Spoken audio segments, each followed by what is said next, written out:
I'm Kerry Price. I'm the founder of the Facilitators Network, and I use the principles of deliberate generosity to make sure that no meeting or workshop is ever wasted. I've been leading meetings, workshops and community conversations for 20 odd years, and in that time I've learnt some tricks of the trade to help you lead meetings and workshops well too.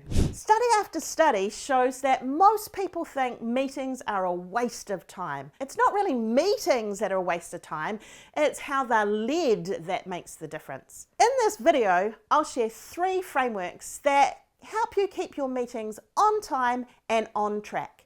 The first framework happens before the meeting even begins. The second is a framework to use during the meeting.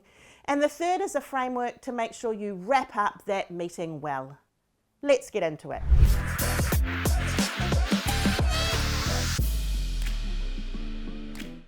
Framework 1 is called the 4 whys. And this is to help you get really clear on the purpose of the meeting. The reason most meetings go round and round in circles is that people in the room don't even know why they're there. So when I'm framing up a meeting or shaping up an agenda, I start by getting really clear on purpose. And I think about purpose through 4 key lenses. The first lens is, why this? Why are we even having a meeting? Why are we gathering people together, and what would success look like? Why did we decide that meeting was the best way to tackle this problem? If you're not sure why you're even having a meeting and you're just ticking a box or going through the motions, then you'll get to the end of the meeting wondering if it's even been a success. So the first step in keeping things on time and on track is getting clear about why this. The second thing I keep in mind in terms of getting clear on purpose is, why now?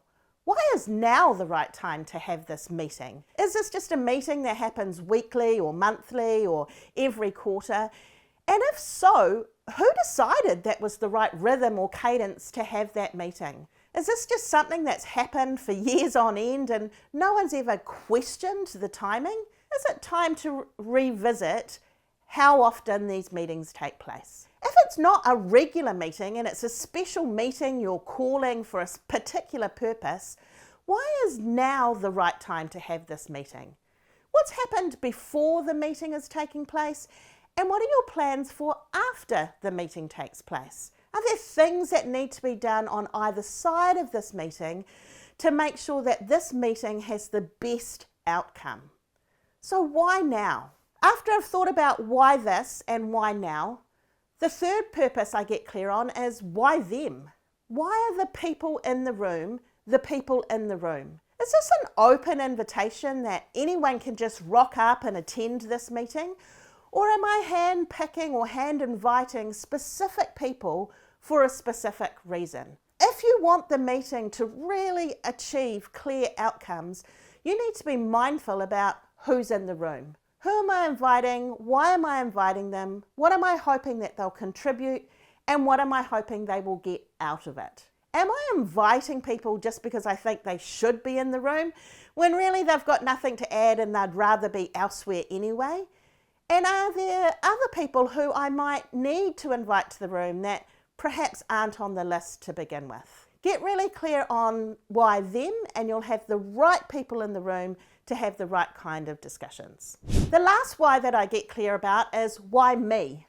Why am I the right person to facilitate this meeting? Sometimes, if I want to be involved in the discussion, if I want my opinion to count, if I feel really passionate about how something goes one way or the other, that counts me out as the meeting facilitator. Being a facilitator is a bit like being a conductor in the orchestra. And if I want to play the violin, it's pretty hard to conduct at the same time. So before you jump in and assume that you are the right person to lead this meeting, get really clear about, why me? Why am I the right person to hold space for this conversation? Of course, once you've got clear on the 4 whys and it's clear in your head as you're designing the meeting, you also need to make that purpose clear to everyone who is invited. You need to let them know in the invitation, why are we having this meeting? Why are we having it now?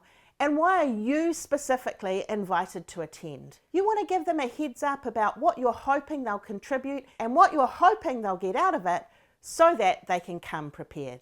That brings me to framework 2, which is a timed agenda. Now, I reckon a meeting without an agenda is really just a coffee date, and a meeting without a timed agenda is just a really, really long meeting. A timed agenda helps you focus on what you need to talk about, but it puts some structure around how long you're going to linger on every agenda item. So a timed agenda looks something like this. It has 3 columns, the middle column being what the agenda item is, the first column being how long you're going to spend on that item, and the final column being what the purpose of the agenda item is. And that's the column that can be really useful. So as I frame up my agenda, I start by listing all of the things we want to cover or discuss in that meeting. I then decide how long we're going to allocate for each of those agenda items. And then in that final column, I use that to let people know why this agenda item is being brought to the table. Is it first of all for information only? In which case, I'm sending the information out ahead of time.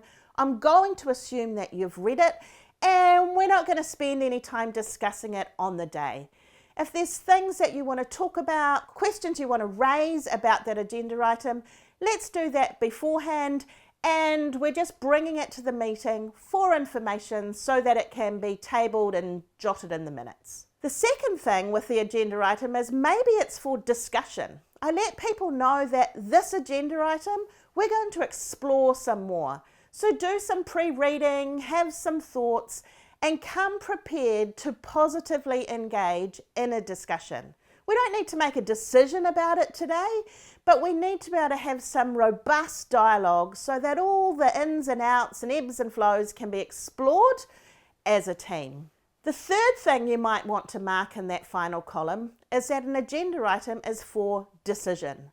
That means we need to make a decision about this today in this meeting. So before you arrive, make sure you've done some reading, done your research, had a bit of thinking about where you're kind of leaning towards in the meantime, so that in the meeting itself, we're well prepped to have a robust discussion and actually decide something. We're not kicking the can down the road and making decisions at another time. By letting people know this in the agenda before the meeting happens, it signals to them how much pre-work they need to do ahead of time. And if they're not going to take the time to do the reading and the thinking, and they're floundering to be a part of the discussion, that's on them. You've given them pre-warning about the level of this agenda item. But here's where this timed agenda really comes into play. This is during the meeting and how you use it. Let's say we've got agenda item A and we've allowed 15 minutes for discussion. Everyone's having their say, people are voicing their opinions, and it's tapping on 13, 14 minutes. I might interrupt and say, hey, I'm just going to jump in here because I'm mindful of time. We've allowed 15 minutes for this agenda item and we're tapping on that about now. Do you think we need to spend more time discussing this item, or do you think we can wrap this up and put it to bed? Now at that time, people will have different ideas about where they think they are in the process. Some will say, let's wrap it up, in which case, great, we can move on. But if people say we need to discuss it some more, you have 2 options. 1, do we make a working committee or a subgroup so that the discussion can happen outside of the meeting? Or 2, I will say to the group, okay, if you think we need to discuss this some more, which agenda item are we going to steal time from? And that's where the power lies. People get caught up thinking they need to discuss and discuss and discuss, but when they're forced to prioritize and realize that if they spend time here, they won't be able to spend time there, they start to focus the conversation. So this is how you can manage the conversations within the meeting itself. The third framework that I like to use in meetings is how we make decisions or land on those final action steps. Now, often in a meeting, you have the robust discussion, you make some decisions, you decide on an action, and it's simply recorded as this is the action, this is who's responsible for it, and this is when it needs to be done by. And that in itself is not a bad framework. The problem lies when you say this is the action and Tom, Shirley and Murray all agree that they're responsible for it. They're going to work on it collectively. Unfortunately, what happens is that Tom now thinks Murray's responsible for it, Murray now thinks Shirley's responsible for it, and Shirley thinks Tom is responsible for it. And actually nobody ends up being responsible for it and nothing gets done. So instead of simply having the agenda, who's responsible for it and when it needs to be done by, I add an extra couple of columns.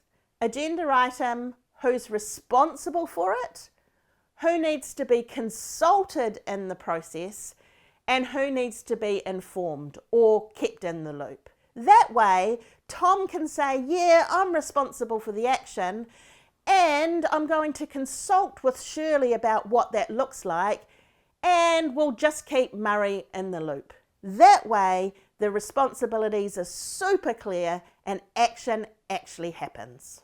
Of course, while these frameworks are useful for keeping your meetings on time and on track, the group dynamics also play a part in that.